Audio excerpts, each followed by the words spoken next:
जब फिल्मी गानों को आकाशवाणी ने किया बैन, तब हुआ बिना का गीत माला का जन्म।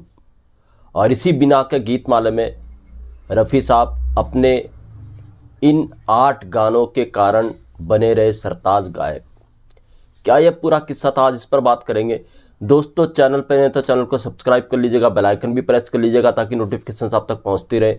नमस्कार, मैं महेश कोहली बॉलीवुड संगीत के सफर से। दोस्तों, आकाशवाणी ऑल इंडिया रेडियो 1926 में इसको लॉन्च किया गया था और जब अंग्रेज़ों का शासन था तब ये अच्छा खासा चलता था। 1947 में जब भारत आज़ाद हुआ तो ये जो रेडियो स्टेशन थे ये भारत के अंदर 9 थे विभाजन से पहले। विभाजन के बाद 3 उस तरफ चले गए, एक ढाका, एक पेशावर, एक लाहौर में, और 6 भारत में रह गए थे, मुंबई, दिल्ली, मद्रास, कलकत्ता, लखनऊ और तिरुचिरापल्ली। यहाँ पर 6 रेडियो स्टेशन थे उस वक्त जब भारत आज़ाद हुआ था। तो आज़ादी थी, भारत आज़ाद हो चुका था और अपनी तरीके से रेडियो स्टेशन भारत के अंदर चल रहे थे। और जब भारत आज़ाद हुआ था उस समय देश में 2,70,000 या 75,000 रेडियो थे। होता क्या है, 1952 में नेहरू सरकार में एक सूचना प्रसारण मंत्री रहे हैं बीवी केसकर। बीवी केसकर को क्लासिकल संगीत से बड़ा प्यार था और उनको लगता था फिल्मी गानों में अश्लीलता परोसी जा रही है, फिल्मी गाने घटिया हैं, पाश्चात्य असर फिल्मी गानों में दिखाई दे रहा है। तो 1952 में बीवी केसकर ने फिल्मी गानों को पूरी तरीके से बैन कर दिया था। अब इधर जब फिल्मी गाने बैन हुए तभी बिना का गीत माला के विचार ने जन्म लिया। अब ये कैसे हुआ ये सब? बिना का गीत माला तो रेडियो सिलोन पर आता था। रेडियो सिलोन श्रीलंका का रेडियो है और यह श्रीलंका का पहला रेडियो स्टेशन था और वर्ल्ड का दूसरा। तो रेडियो सिलोन मशहूर था पूरे एशिया में। रेडियो सिलोन को काफ़ी सुना जाता था। तो रेडियो सिलोन में 50 के दशक के आसपास इंग्लिश पॉप सॉन्ग्स का एक काउंटडाउन आता था जो पूरे एशिया में प्रसिद्ध था और भारत में भी प्रसिद्ध था। इतना पसंद आता था भारत के लोगों को भी, रेडियो सिलोन में लेटर जाने लगे थे कि आप हिंदी गानों का भी प्रसारण करो। अब देखिए किस तरह बिना का गीत माला ने जन्म लिया। तो इधर लेटर तो जाते ही थे कि हिंदी गानों को प्रसारित करो, हिंदी गानों का कोई काउंटडाउन प्रसारित करो, हिंदी फिल्मी गानों का। जब 1952 में पूरी तरीके से आकाशवाणी ने बैन कर दिया हिंदी गानों को, फिल्मी गानों को अश्लील कहकर, तो प्रोड्यूसर ने भी अपने जो राइट्स थे उनके वो वापस लेना शुरू कर दिए रेडियो स्टेशन से, क्योंकि गाने बज नहीं रहे थे। इधर रेडियो सिलोन ने इसका फ़ायदा उठाया और यहीं से बिना का गीत माला का जन्म हुआ। जी हाँ, 1952 में बिना का गीत माला ने जन्म लिया। रेडियो सिलोन ने पूरा फ़ायदा उठाया क्योंकि आकाशवाणी ने पूरी तरह से फिल्मी गाने बैन कर दिए। ऊपर से अमीन सियानी जी का प्रेजेंटेशन प्रोग्राम को लेकर के वो और दिलचस्प बना देता था। तो 1952 में बिना का गीत माला की शुरुआत हुई।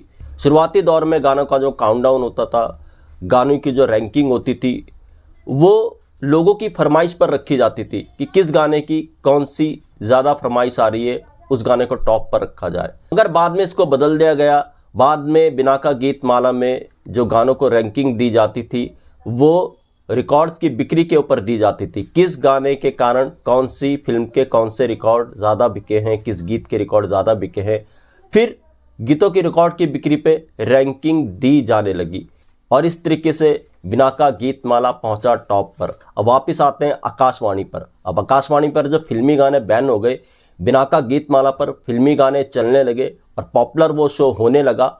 अब इधर सूचना प्रसारण मंत्रालय को भी लगने लगा कि वो कुछ गड़बड़ कर बैठे और यहीं से फिर इंडिया के अंदर ऑल इंडिया रेडियो ने स्थापना की विविध भारती प्रोग्राम की। अब विविध भारती में 80% गाने जो थे वो हिंदी के बजने लगे, हिंदी के सुनाए जाने लगे। मगर बिना का गीत माला अभी भी टॉप पर था, चलता रहा 1952 से लेकर के 1988 तक।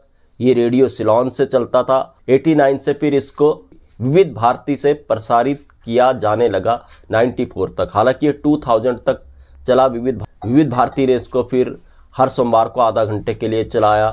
बिना का गीतमाला की एक और खासियत रही है, अपने पीक पर जब बिना का गीतमाला था, खासकर 60 के दशक से लेकर के 70 के दशक तक बिनाका गीतमाला जिस तरीके से पॉपुलर हुआ, और कोई प्रोग्राम रेडियो सिलोन का या और किसी रेडियो का इतना पॉपुलर नहीं हुआ था।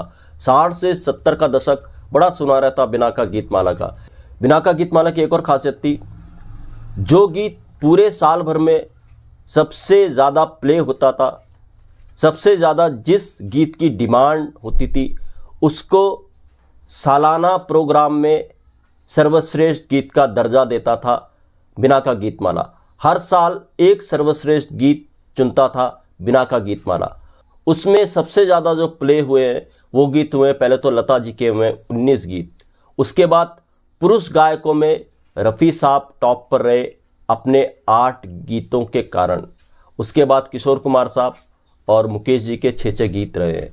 रफ़ी साहब के जो 8 गीत बिनाका गीतमाला के सालाना प्रोग्राम में जो सर्वश्रेष्ठ बने रहे, वो गीत कुछ इस तरह से 1956 का गीत रहा है ऐ दिल मुश्किल है जीना, या 1957 का गीत रहा है ज़रा सामने तो आओ छलिए, 1960 का गीत रहा है ज़िंदगी भर नहीं भूलेगी बरसात की रात, 1961 का गीत टॉप पर रहा है तेरी प्यारी प्यारी सूरत को किसी की नज़र ना लगे, 1962 का गीत रहा है एहसान तेरा होगा मुझ पर, 1963 का गीत रहा है टॉप पर जो वादा किया वो निभाना पड़ेगा, फिर 1966 का गीत रफ़ी साहब का टॉप पर रहा है बहारों फूल बरसाओ, और फिर 1980 का रफ़ी साहब का गीत टॉप पर रहा है डफली वाले डफली बजा।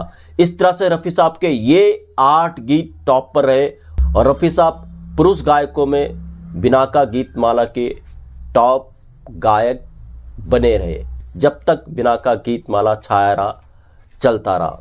तो आकाशवाणी ने जब फिल्मी गीतों को बैन किया, तभी बिनाका गीतमाला की उत्पत्ति हुई रेडियो सिलोन पर, और ये प्रोग्राम सुपर डुपर हिट रहा।